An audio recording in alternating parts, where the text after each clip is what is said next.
Bienvenue dans cette nouvelle édition du 12-15. Au sommaire des élections législatives peu suivies, émaillées d'incidents en Libye.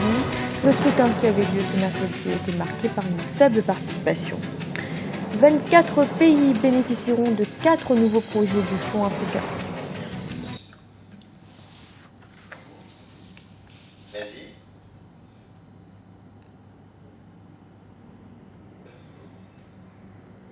Le troisième, c'est quoi? De quoi tu parles? Ah, tu fais de la merde. Oui, je pense aussi. Tu dois avoir tout à fait un coup.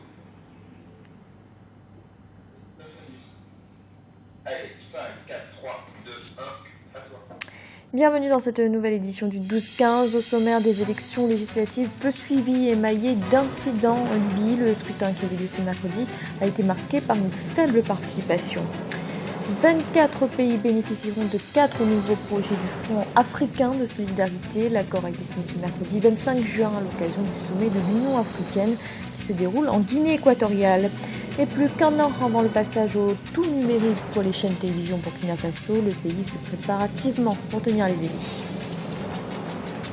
En Libye, les élections législatives ont eu lieu ce mercredi. Le climat d'insécurité dans le pays n'a pas permis une forte participation. Seulement 630 000 électeurs se sont présentés dans les bureaux de vote, soit 42% des inscrits. Les Libyens étaient appelés à élire les 200 membres de la future Chambre qui doit remplacer le Congrès général national. Karine Banzadio. Ce mercredi 25 juin a été marqué par les élections législatives qui se sont tenues en Libye. Un scrutin crucial pour l'avenir de la transition démocratique avec l'élection du nouveau Parlement dans un pays en proie aux violences depuis la chute du régime de Mouammar Kadhafi en 2011. Les électeurs attendaient à l'extérieur des bureaux de vote avant l'ouverture à 8 heures sous haute sécurité dans la capitale Tripoli. Je pense que cette élection est un nouveau départ pour la Libye. Nous avons espéré la mise en place d'un congrès national depuis un long moment. J'espère que sa création sera le début d'une nouvelle Libye. C'est un espoir partagé par tous les Libyens.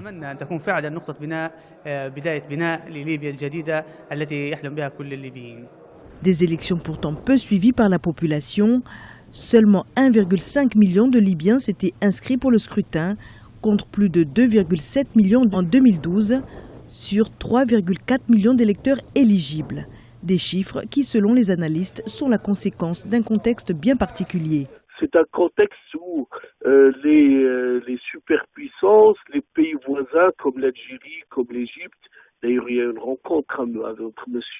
Al-Sisi, président égyptien, et M. Bouteflika hier, et ça montre que ce pays-là, il est observé, mais qu'il suscite beaucoup d'inquiétudes. Donc, le général Haftar, lui, il occuperait, d'après certaines informations, la moitié de la Libye, mais il a aussi à faire face aux islamistes radicaux qui ne croient pas du tout au processus électoraux. Et c'est ça qui fait que les citoyens sont un peu désorientés, désabusés. Les Libyens étaient appelés à élire les 200 membres de la future Chambre qui doit remplacer le Congrès général national, la plus haute autorité politique et législative dont la légitimité est contestée. Prochaine échéance, l'élection présidentielle qui devra entériner alors la phase de transition du pays.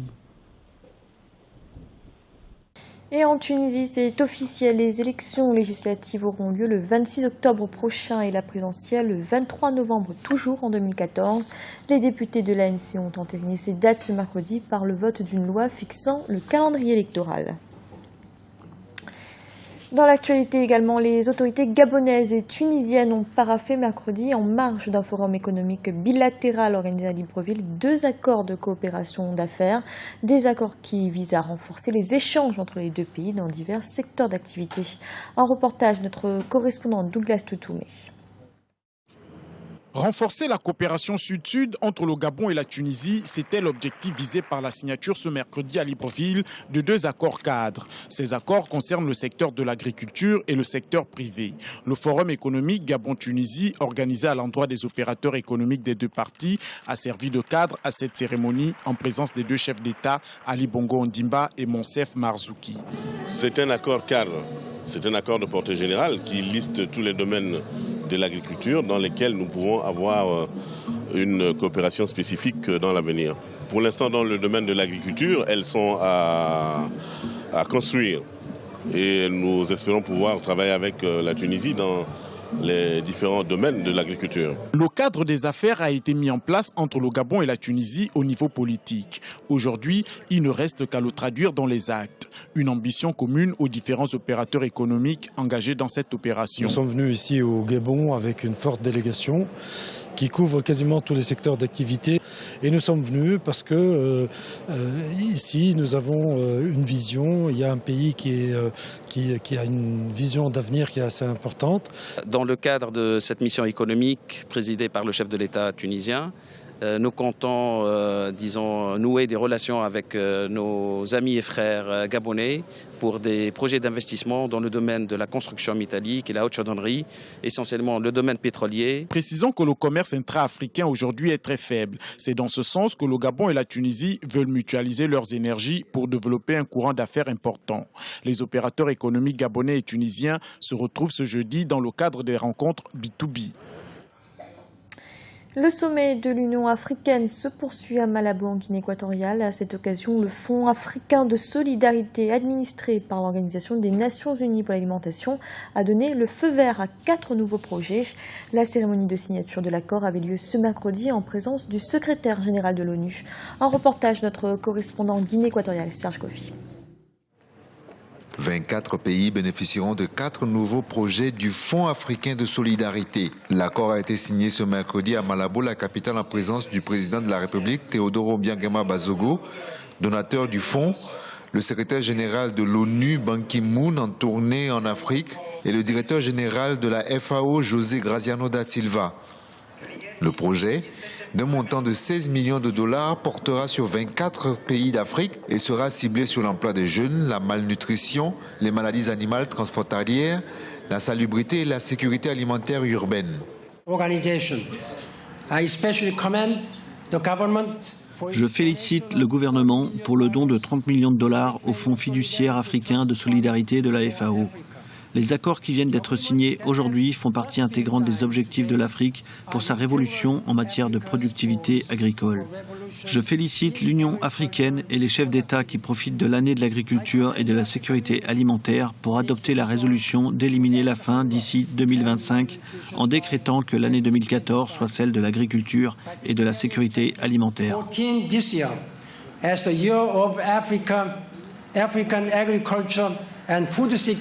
Le Fonds de solidarité lancé en 2013 est une initiative unique en son genre sous l'égide de l'Afrique.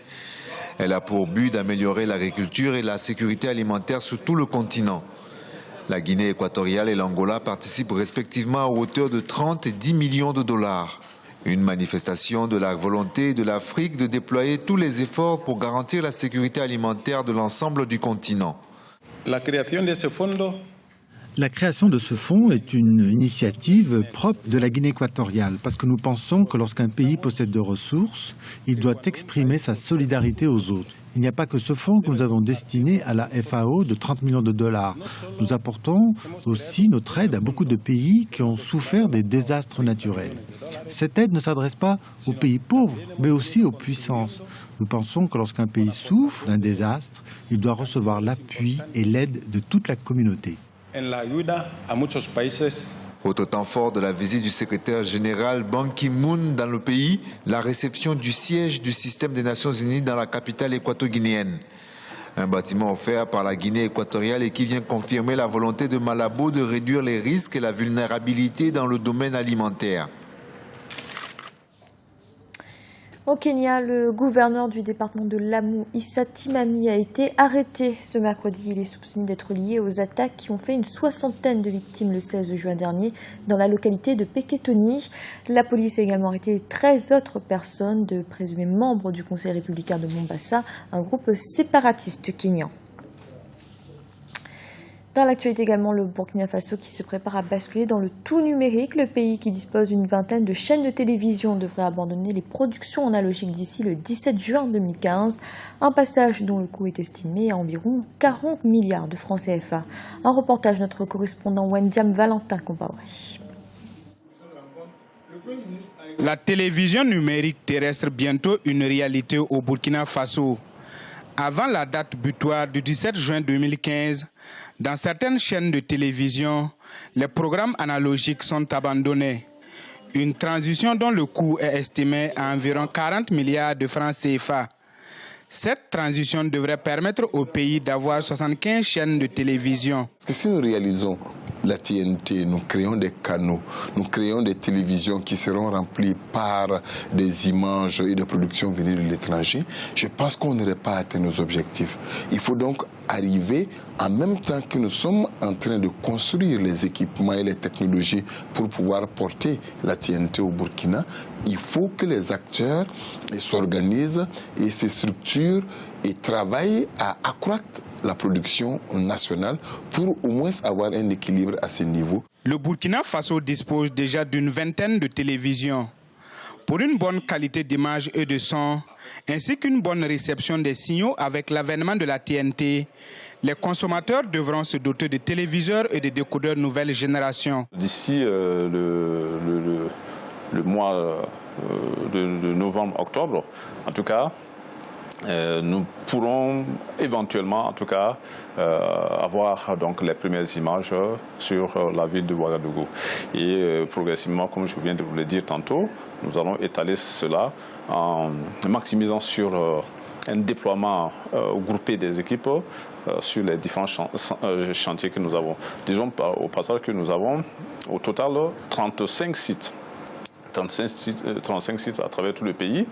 Ça nous permettra de couvrir en tout cas le territoire national. Avec la venue de la télévision numérique terrestre, le Burkina Faso bénéficiera, selon des spécialistes, d'autres services tels la télémédecine ou encore la téléenseignement. Aussi, les fréquences libérées permettront la couverture de toutes les zones rurales de téléphones mobiles via Internet. C'était le journal de la rédaction. Merci de l'avoir suivi. Retrouvez dans un instant une nouvelle édition de l'information.